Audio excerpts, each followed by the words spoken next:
Assalamualaikum warahmatullahi wabarakatuh.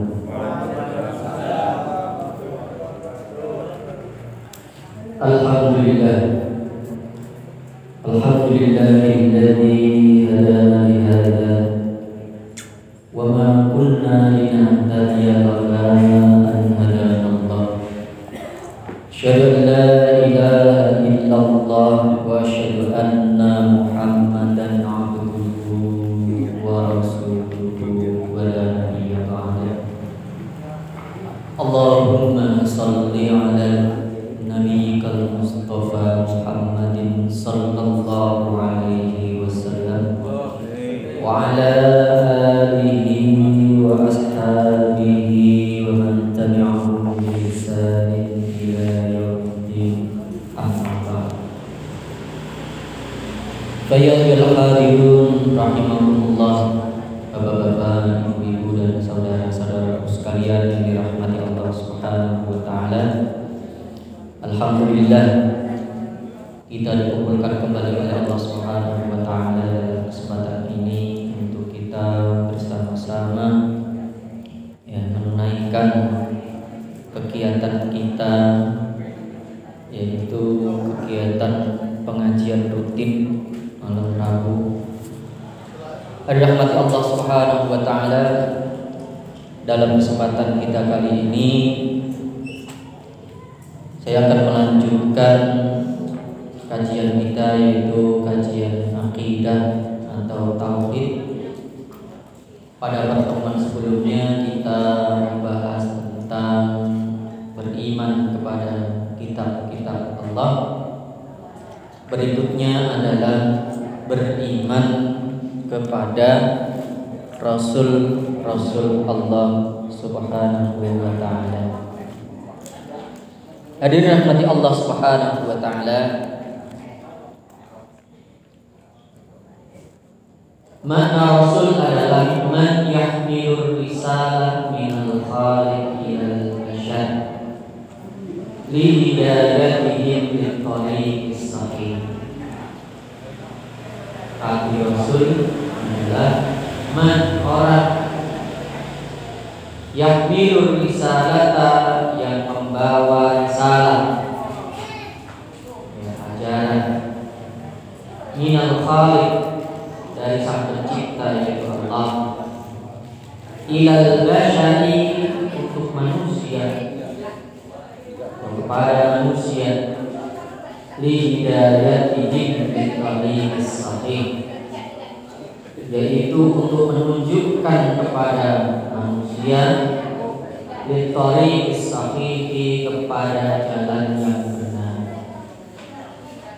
Rahmat Allah Subhanahu wa ta'ala, ini makna dari Ar-Rasul. Selain Rasul, kita sering mendengar istilah Nabi. Apa beda Nabi dengan Rasul? Jadi dari makna juga berbeda, An-Nabiyyu minan Nabi. Jadi kata An-Nabiyyu itu dari asal kata An-Nabiyyu. Apa itu? Jadi kata naba'a. Naba'a itu artinya adalah menceritakan, mengabarkan. Kalau dalam Al-Quran kita sering mendengar surat An-Naba. An-Naba. An-Nabi jamaknya adalah anbiya. Wa anba'a, wa anba'a, wa naba'u. Ini artinya adalah sahibun nubuwah, al-mukhbir anilladhi. Sahibun nubuwah itu orang yang dianugerahi oleh Allah kenabian, yaitu al-mukhbir anillah, yaitu orang yang membawa informasi, orang yang membawa berita anillahi, dari Allah Subhanahu wa Allah. Ya. Informasinya untuk diapakan? Diceritakan, disampaikan ya kepada manusia. Allah Subhanahu wa taala berfirman, qala inni 'abdullahi atani al-kitab wa ja'alani nabiyyan. Disebutkan ya, inni 'abdullah, sesungguhnya aku adalah hamba Allah. Atani al-kitab, ya, diberikan kepada al-kitab, wa ja'alani nabiyyan. Maka nanti ya, nabi itu adalah manusia. Kenapa kok nabi itu manusia bukan malaikat? Ya, nabi kok dipilih oleh Allah bukan manusia? Kenapa? Ada rahmat Allah Subhanahu wa taala. Jadi nabi itu bukan sembarang manusia. Ya, kalau sembarangan manusia bisa tidak terlepas dari kesalahan, dosa. Nabi berbeda. Dari rahmat Allah Subhanahu wa taala, apa beda? Ya, mal farqu bainan nabi war rasul. Lalu apa perbedaan antara nabi dan rasul? Ar-rasul ba'atsahu Allah bi risalatin wa syar'in jadid. Ya, kalau rasul itu diutus oleh Allah Subhanahu wa taala bi risalatin, dengan membawa risalah, ajaran. Ya, wa syar'in jadidin, dan syariat yang baru. Syariat. Maka Islam ya itu terdiri dari 3 bagian. Ada akidah, ada syariah, ada akhlak. Ya.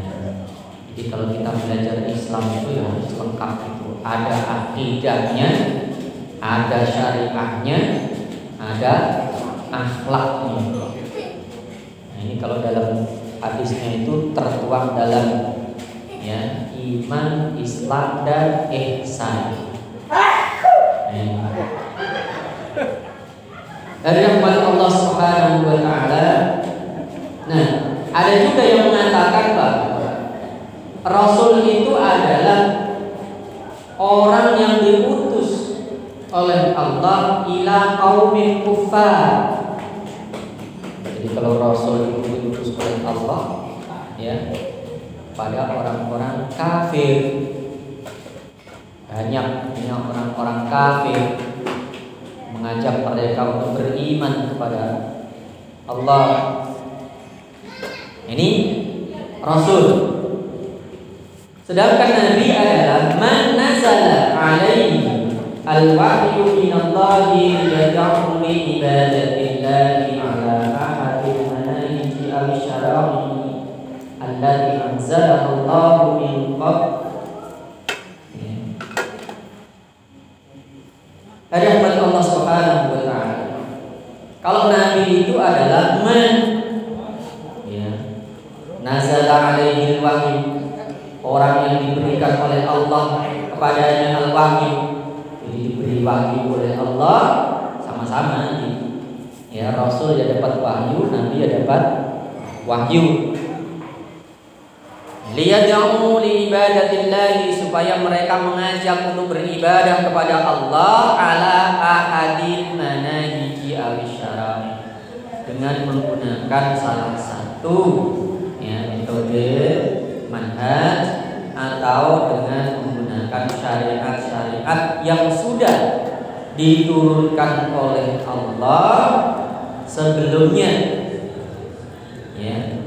Jadi kalau Rasul itu diberikan oleh Allah syariat baru, ajarannya baru, syariatnya baru. Tapi kalau Nabi itu dia hanya ya mengajarkan risalah atau syariat yang sudah ya diajarkan oleh Rasul. Jadi Nabi itu mengajarkan kembali apa yang sudah diajarkan oleh Rasul sebelumnya. Ya.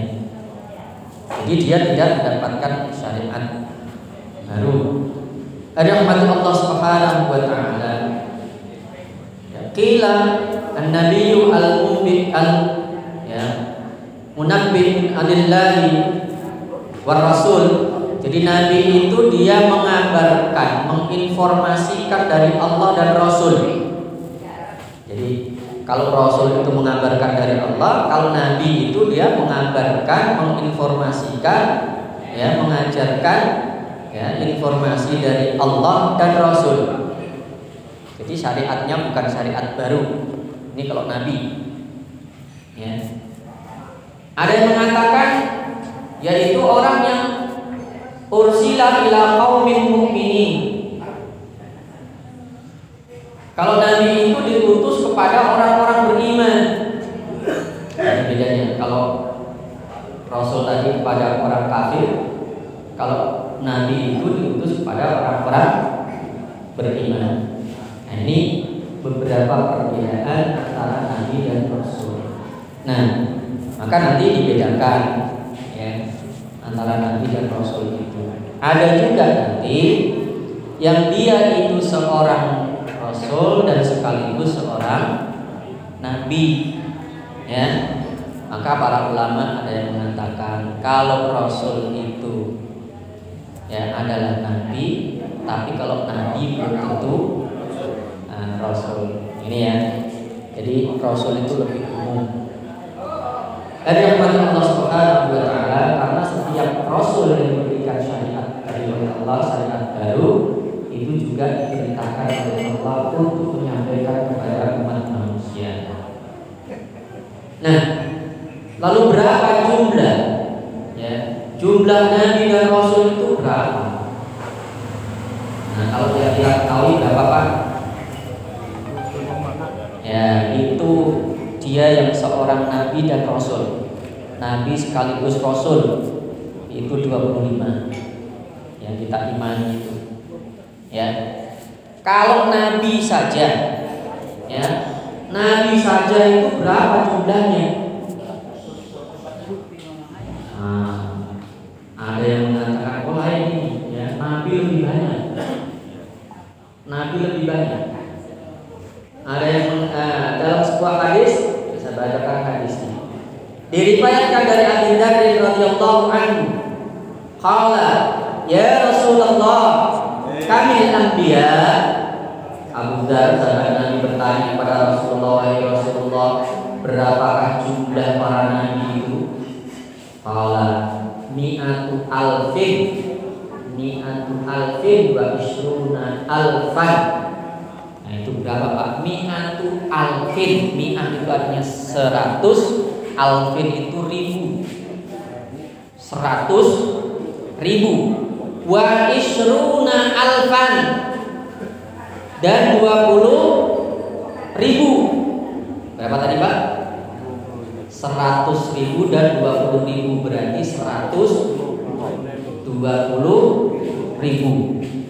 Itu bukan jumlah yang sedikit Pak. Banyak. 120.000.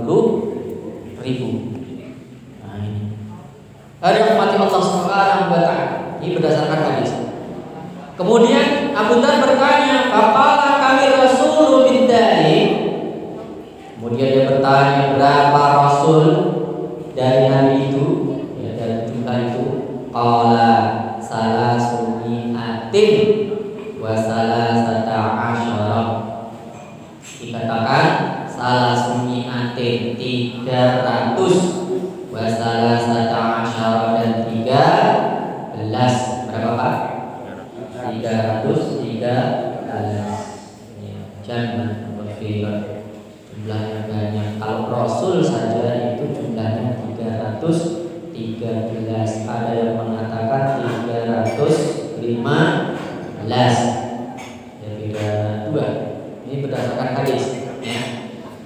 Qala, kemudian dia bertanya lagi, ya Rasulullah, man kana awwalun? Qala Adam. Kemudian dia bertanya, ya Rasulullah, siapakah yang pertama itu? Dia mengatakan Adam. Hari rahmat Allah Subhanahu wa taala. Aqala ba'duhum adadul anbiya'i war rasuli, atau ada yang mengatakan ya adadul anbiya' war rasul, jumlah nabi dan rasul itu 8.000. Ada yang mengatakan 8.000, ini lebih sedikit. Ya, hadis ini berdasarkan yang diriwayatkan oleh Anas bin Malik, diriwayatkan dari Rasulullah sallallahu alaihi wasallam annahu qala ba'atsallahu samaniyata alafi nabiyyin. Ya. Allah itu mengutus ya samaniyata alafi nabiyyin, 8.000 ya, 8.000 nabi. Nah, ini dalam hadis, dalam satu hadis. Ya, kalau tadi adalah berapa Pak tadi Pak? 120.000. Itu banyak. Jadi ini ada dua riwayat. Yang satu mengatakan 120.000, yang satu mengatakan 8.000. Nah, arba'atu alafin ila Bani Israel. 4.000 nabi diutus kepada Bani Israel. Wa arba'atu alafin ila sairin nas. Sedangkan 4.000 yang lainnya diutus untuk seluruh manusia. Jadi 4.000 khusus untuk Bani Israel, yang 4.000 umum untuk yang lainnya. Itu riwayat yang kedua. Riwayat yang ketiga mengatakan 1.000 nabi dan rasul. Qala Rasulullah sallallahu alaihi wasallam, Rasulullah sallallahu alaihi wasallam bersabda, inni khatimu alfi nabiyyin. Nabi sallallahu alaihi wasallam bersabda, sesungguhnya aku itu adalah penutup 1.000 nabi. Ya, yang jelas nabi itu jumlahnya ribuan, antara 1.000 sampai berapa tadi Pak? 120.000 nabi. Nah, ini semuanya berdasarkan hadis Rasulullah sallallahu alaihi wasallam. Sedangkan nabi dan rasul yang wajib kita imani itu ada 25. Ini wajib. Ya. Ini wajib. Rahmat Allah Subhanahu wa taala. Mal hikmah min irsalin nabi aw ba'satin nabi? Apa hikmah dari diutusnya ya, rasul untuk umat manusia? Ya, rasul itu diutus oleh Allah untuk apa? Kenapa harus ada rasul? Yang pertama, ad-da'wah ila ibadatillahi wahdah.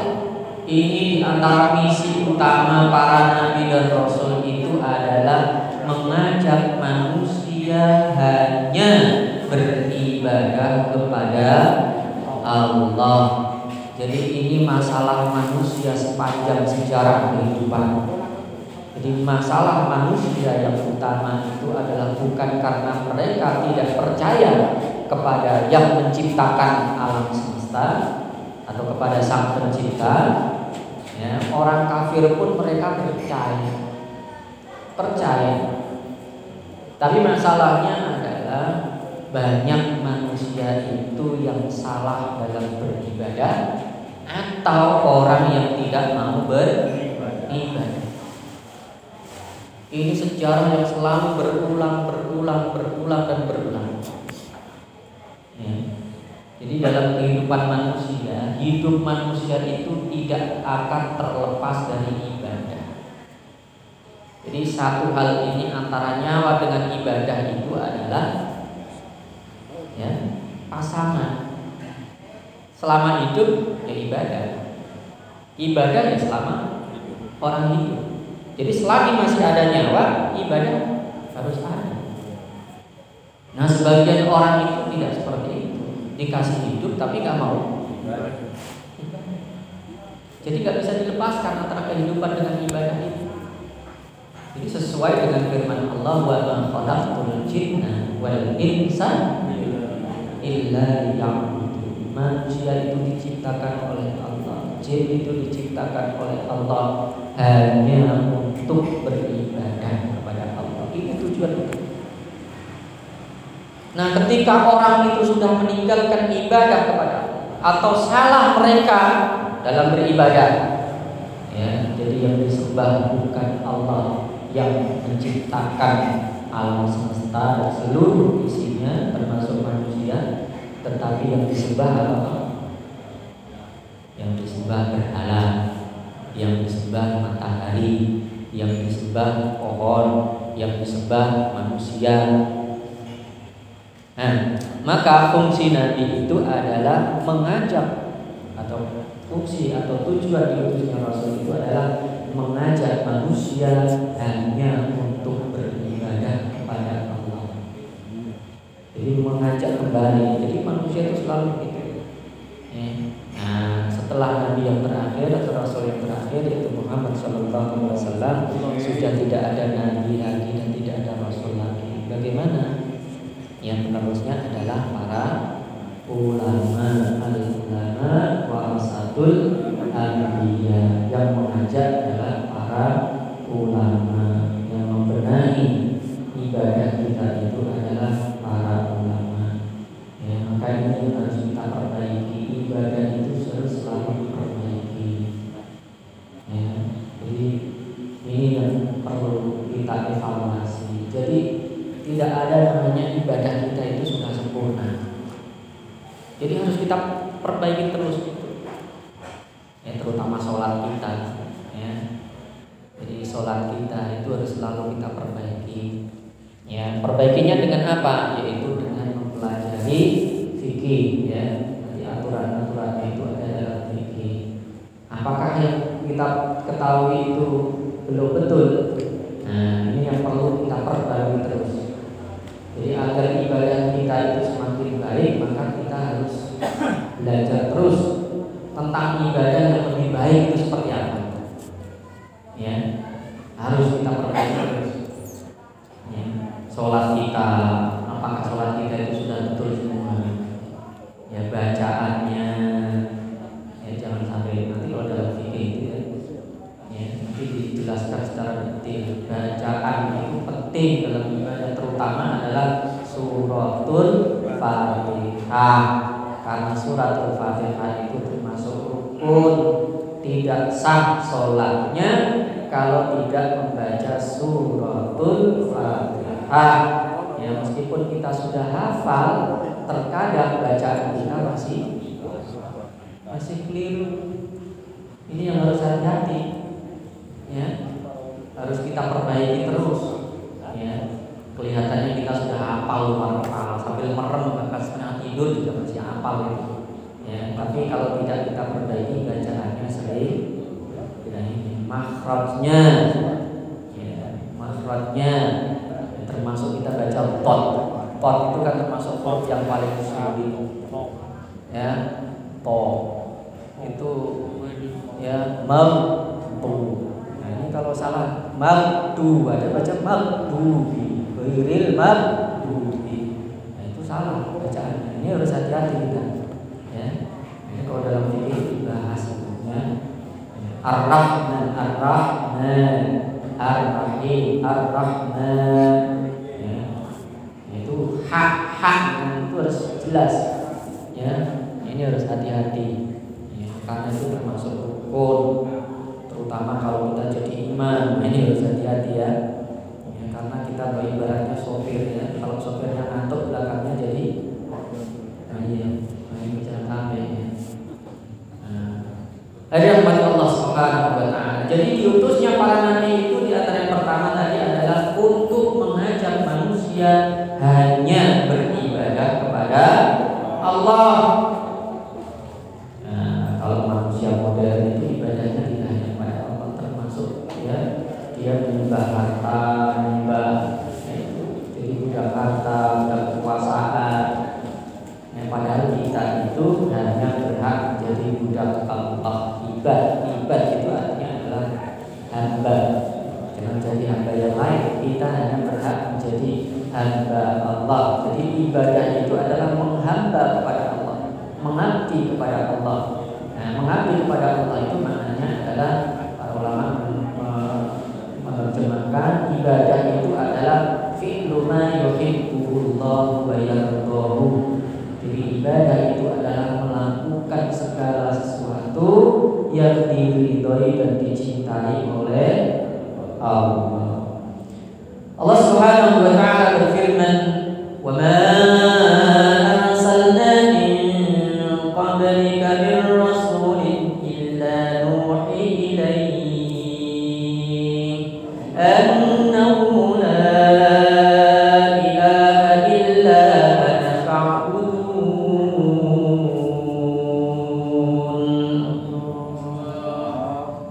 Masyaallah.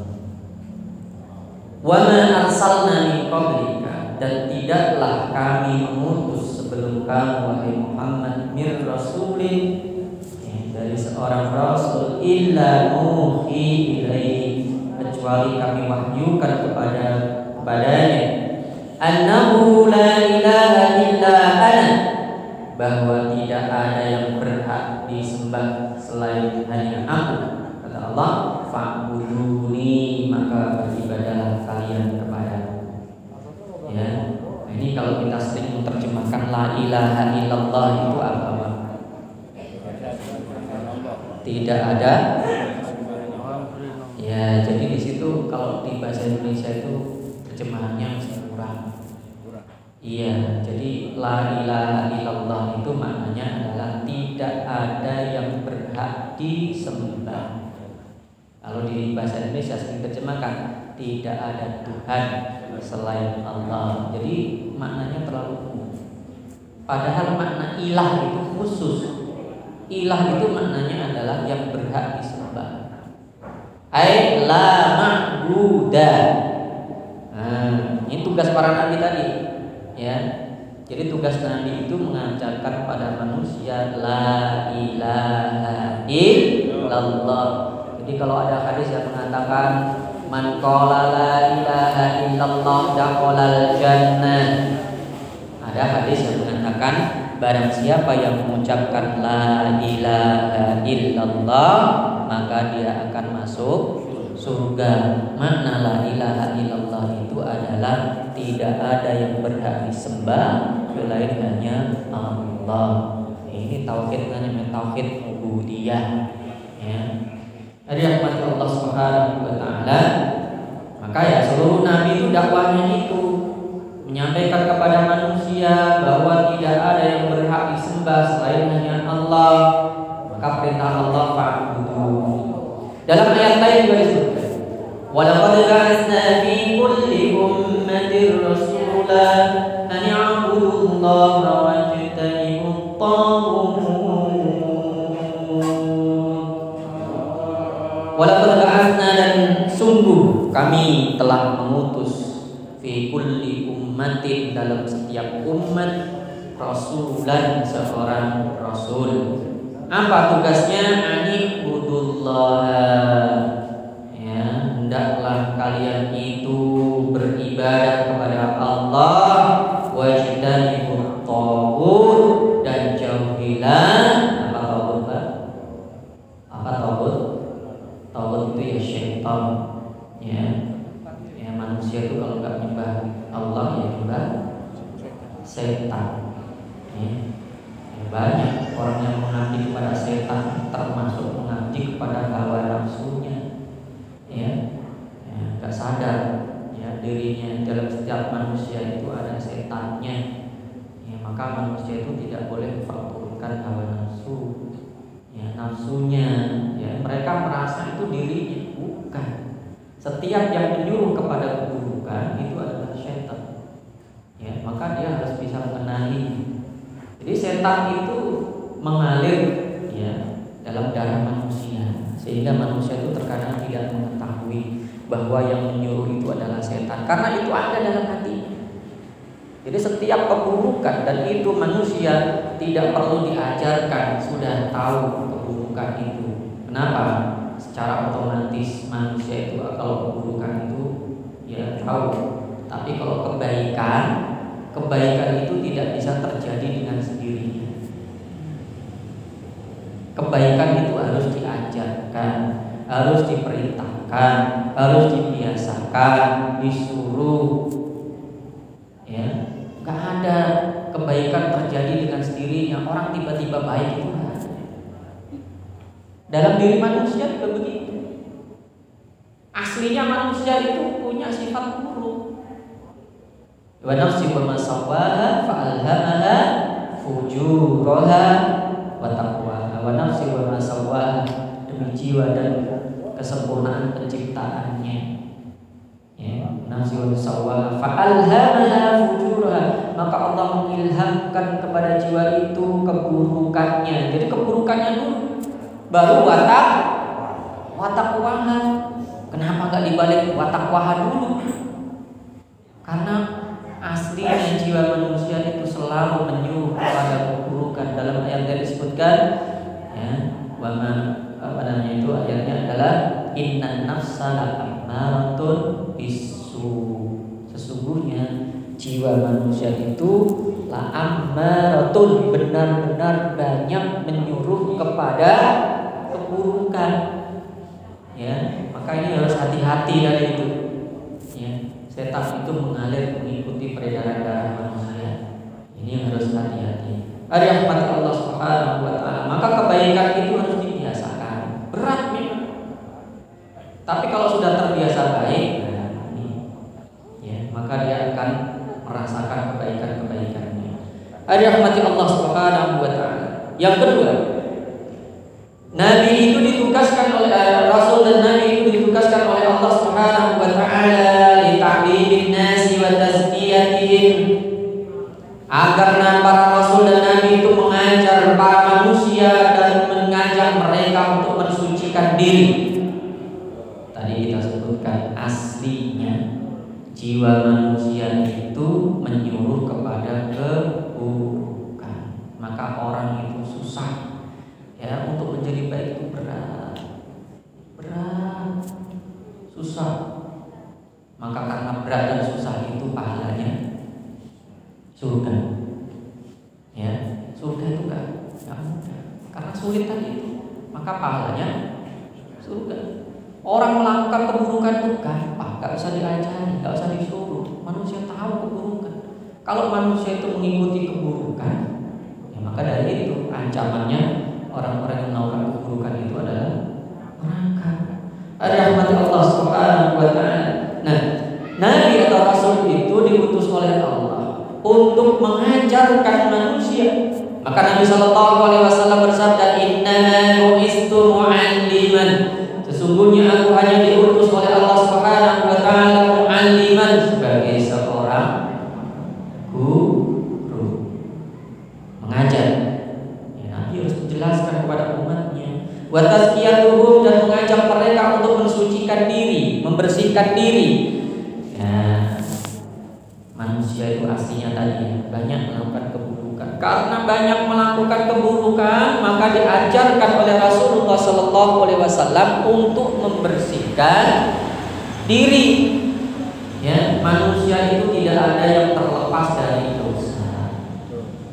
Tidak ada yang terlepas dari dosa, siapapun dia, kecuali para rasulnya.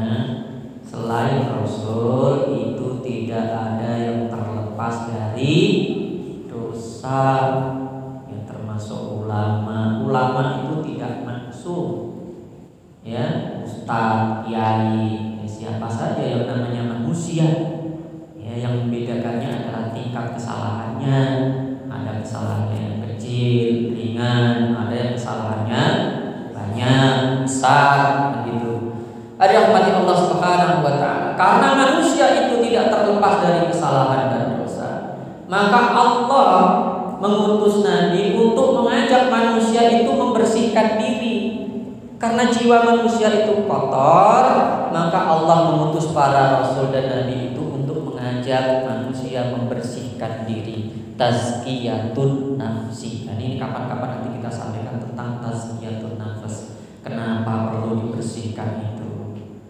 Walladzi ba'atsa fil ummiyina rasulan minhum yatlu 'alaihim ayatihi wa yuzakkihim wa yu'allimuhumul kitaba wal hikmata wa in kanu min qablu lafi dhalalin mubin.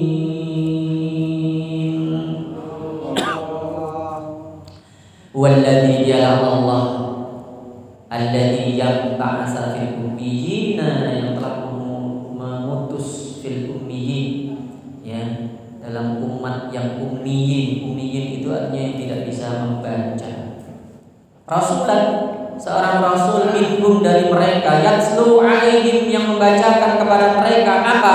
Ayatihi, ayat-ayat Allah. Wa yuzakkihim, dan mensucikan mereka, wa yu'allimuhumul kitab, dan mengajarkan kepada mereka Alkitab yaitu Al-Qur'an, wal hikmata, dan hikmah. Hikmah itu para ulama yang mengatakan bahwa itu adalah hadis, ya, hadis Nabi. Wa in kanu min qablu la fi dhalalin mubin, meskipun mereka sebelumnya benar-benar dalam kesesatan yang nyata, ya, untuk mengajak mereka mensucikan diri, belajar Al-Quran, belajar apalagi tadi Pak, hadis-hadis Nabi, ya, supaya apa? Orang itu tidak tersesat, ya, karena sebelumnya mereka lafil dhalalin mubin, berada dalam kesesatan yang nyata. Ada rahmat Allah Subhanahu wa taala. Yang ketiga, al-qudwah al-hasanah. Nabi itu diutus oleh Allah Subhanahu wa taala sebagai qudwatun hasanah, suri tauladan, contoh. Contoh yang terbaik itu adalah para rasul. Maka dalam Al-Qur'an itu banyak disebutkan kisah-kisah para nabi dan rasul. Ya, kalau Nabi Nuh itu terkenal dengan apanya, Pak? Nabi Nuh, Pak, ya, dakwahnya, ya, dakwah Nabi Nuh itu sampai berapa tahun, Pak? Berapa tahun, Pak, dakwahnya Nabi Nuh? 950 tahun. Ya, umurnya itu kan 950 tahun, Pak. Itu berapa generasi, Pak? Berapa generasi? Dakwah selama itu tidak banyak yang beriman kepadanya. Sampai anaknya sendiri, ya, siapa itu namanya, ya, akhirnya tenggelam bersama dengan orang-orang kafir. Apakah dakwah Nuh yang seperti itu termasuk gagal atau tidak? Enggak. Maka ini terkadang orang tua itu tidak dijaminan, ya, orang tuanya baik, terkadang anaknya. Nah, iya. Contohnya lengkap dalam Al-Quran itu, ya. Nah, kalau contoh lagi, ya, kalau keluarga yang baik, bapaknya baik, ibunya baik, anaknya baik, siapa, Pak? Nabi Ibrahim, ya, ya, bapaknya saleh, anaknya saleh, istrinya, ya, itu ada seperti itu. Ada juga nanti dalam Al-Quran sebutkan suaminya jahat, ya, istrinya salihah, siapa, Pak? Fir'aun. Banyak contoh-contoh dalam Al-Quran itu banyak sekali, lengkap sebenarnya, ya. Ada rahmat Allah Subhanahu wa taala. Nah, ini yang perlu kita pelajari tadi, uswatun hasanah atau al-qudwah al-hasanah, contoh yang terbaik. Laqad kana lakum fi Rasulillahi uswatun hasanah. Ya, sungguh yang telah ada pada kalian fi Rasulillah, ya, uswatun hasanah, pada Rasulullah sallallahu alaihi wasallam itu adalah uswatun hasanah, contoh yang terbaik atau teladan yang terbaik. Hadirin rahmati Allah Subhanahu wa taala, ini beberapa pembahasan tentang beriman kepada Rasul. Nanti kita lanjutkan, ya. Mungkin itu yang saya sampaikan, semoga bermanfaat. Kita tutup dengan doa kafaratul majelis. Subhanakallahumma wa bihamdika, asyhadu an la ilaha illa anta, astaghfiruka wa atubu ilaik. Assalamualaikum warahmatullahi wabarakatuh.